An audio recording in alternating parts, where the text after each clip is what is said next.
Hello दोस्तों, हम पढ़ने जा रहे हैं रिलेशन चैप्टर। रिलेशन चैप्टर में सबसे पहले पॉइंट ये है, कार्टेशियन प्रोडक्ट किसे कहते हैं। ये आपको मालूम होना चाहिए, क्लास 11th में ही है।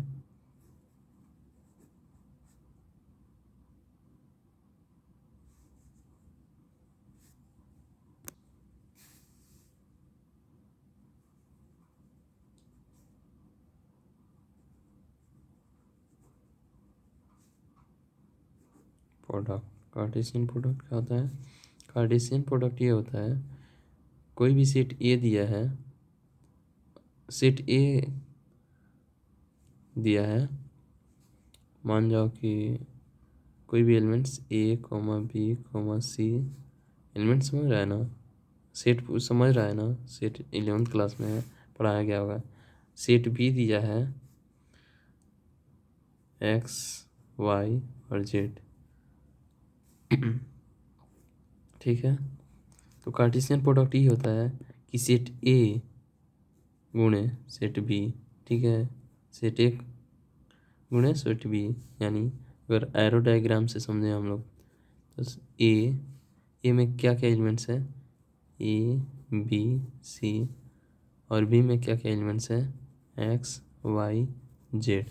तो ए एक कितना से रिलेशन बना सकता है, अब क्रॉस, तो एक्स से वाई से और जेड से। बी क्या चीज़ से कर सकता है, बी भी एक्स से कर सकता है, वाई से कर सकता है, जेड से कर सकता है, सी भी एक्स वाई जेड, ठीक है।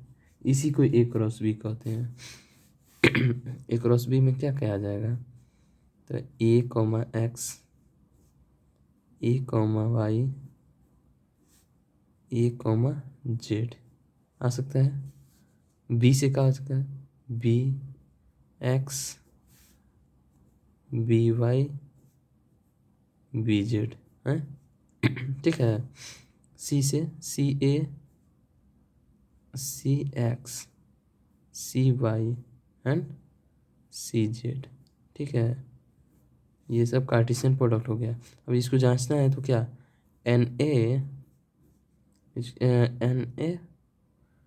और into N B equal to Cartesian product A into B, N A into B. Number of A, set number of A का एलिमेंट कितना है, 1 2 3, 3 इंटू नंबर ऑफ बी का element 3 equal to A into B कितना होगा, 3 into 3 3 3 into 3 9, 9 है। समझ में आया क्या आ रहा है, 9 आ रहा है। देखो इसको काउंटिंग करो तो आ रहा है 9, 1 2 3 4 5 6 7 8 9, यानी ये सही है। समझ में आया। ये भी क्वेश्चन आ सकता है, N A into N B.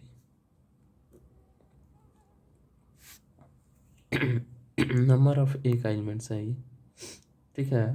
Cartesian product सबसे पहला पॉइंट था, समझ में आ गया होगा आई होप। सेकंड में कह रहा है ये, अब सेकंड पॉइंट में आ जाइए, रिलेशन। रिलेशन क्या होता है, तो रिलेशन का डिफिनेशन तो ये होता है, relation R defined from a non empty set A to non empty set B. Non empty set मतलब खाली सेट नहीं है, नॉन इम्पोर्टी मतलब खाली नहीं है, कुछ ना कुछ इम्पोर्टी मतलब सेट है। और non empty set B is a subset of A cross B, यानी कार्टेशियन प्रोडक्ट का सबसेट होना चाहिए होगा। It's it's subset we get is by define a relation between elements of first set and second set. समझ में आया कुछ? माना कि सेट ए इक्वल टू 1 3 5 है, सेट बी 1 3 5 9 है। इसमें रिलेशन बिठाना है ये कि ए इक्वल टू बी का स्क्वायर, या ए स्क्वायर इक्वल टू बी, ऐसे रिलेशन बैठाना है।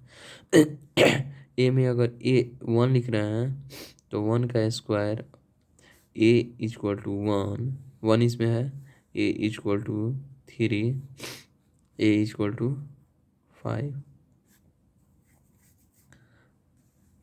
तो इस अगर यहाँ पे लिखेंगे बी का आना चाहिए, बी इक्वल टू इसका स्क्वायर 1 आना चाहिए, ही ना है 3 का स्क्वायर। अगर बी में 9 है ये आ सकता है इसका स्क्वायर। अगर बी में 5 5 जा 25 है तो आ जाएगा। क्या क्या है, बी में 1 है, ठीक है आ जाएगा, 9 है आ जाएगा, उसके बाद कुछ नहीं आएगा। तो किसके साथ आ रहा है, ए में 1 लिख रहे हैं तो 1 आ रहा है, ठीक है, आर इक्वल टू इतना, कॉमा बी में 3 लिख रहे हैं तो 9 आ रहा है, बस इतना ही आंसर होगा। रिलेशन यही डिफाइन करना था, बस कुछ दे देगा डिजिट, इसको बस सेटिस्फाई करना रहता है। सेटिस्फाई हो गया तो क्वेश्चन हो बन गया। अब रिलेशन के टाइप कितना होता है, रिलेशन देखिए अगर कुछ रिलेशन देखा जाए तो फर्स्ट आता है आइडेंटिटी। Identity identity relation. अब आइडेंटिटी रिलेशन किसे कहते हैं, तो आइडेंटिटी का रिलेशन का डिफिनेशन होता है, identity relation define from A to A such that if each elements of a related to itself, यानी मान जाओ ऐसे ही देखो ना, अगर 1 है ना तो ए टू ए, मान जाओ यहाँ ए है तो ए ही आगे भी रहना चाहिए, बी है तो बी ही रहना चाहिए, सी है सी ही रहना चाहिए, ठीक है।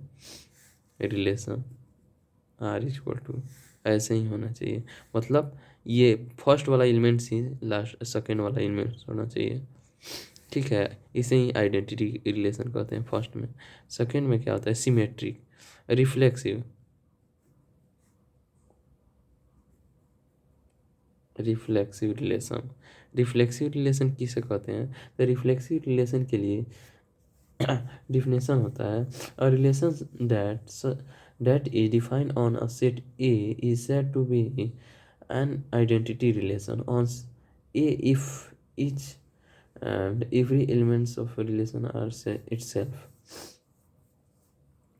इसमें क्या होता है कि रिफ्लेक्सिव में let A B any set, reflexive मतलब आईना, समझिए ना आईना, तो मतलब अगर ए सेट में दिया है 1 2 3, तो ये तीनों प्रेजेंट होना चाहिए रिलेशन में। 1 का 1 आईना प्री इमेज, मतलब आईना की तरह होना चाहिए, 2 का 2, 3 का 3, ये एकदम कंपल्सरी है कि ये तीनों रहना चाहिए। इसके बाद कुछ भी हो जाए, हो सकता है बट ये तीनों कंपल्सरी है, अगर ये तीनों है तब वे रिफ्लेक्सिव हो गया। सिमेट्रिक रिलेशन किसे कहते हैं, तो सिमेट्रिक रिलेशन ही है, ये सब तो आ ही सकता है, 1 1 2 2 3 3, ठीक है। इसमें इसमें होता है ये कि इसमें ये होता है A comma B, A comma belongs to R, तो बी कॉमा ए भी बिलोंग्स टू आर होना चाहिए, ये डिफाइन करने के लिए होता है एक ठो, मतलब समझने के लिए देखिए डायरेक्ट आप लोग, इसका इमेज ये है, इसका इमेज ये है, मतलब इसका आईना ये है, ठीक है, इसका आईना ये है। अगर मान जाओ 1 3 हम लिख दें, इसका आईना कहाँ है, नहीं है, इसका आईना ये हो जाएगा 3 1, ठीक है। ए कॉमा बी, तो बी कॉमा ए भी प्रेजेंट है, ये सब सिमेट्रिक हो गया। ट्रांजिटिव क्या होता है,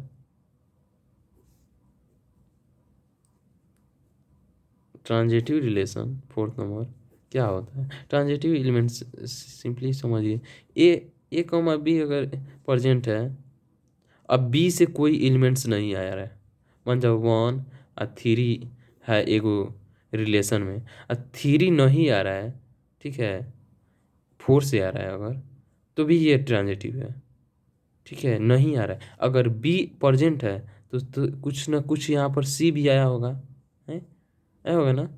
तो सी आप लोग को देखना है कि अगर ए और सी भी रिलेशन में होगा, ए और सी, मान जाओ 1 3 है, यहाँ पर 3 और 4 आ गया, तो 1 और 4 होगा, तभी ट्रांजिटिव कहेंगे। अगर नहीं होगा तो ट्रांजिटिव नहीं होगा।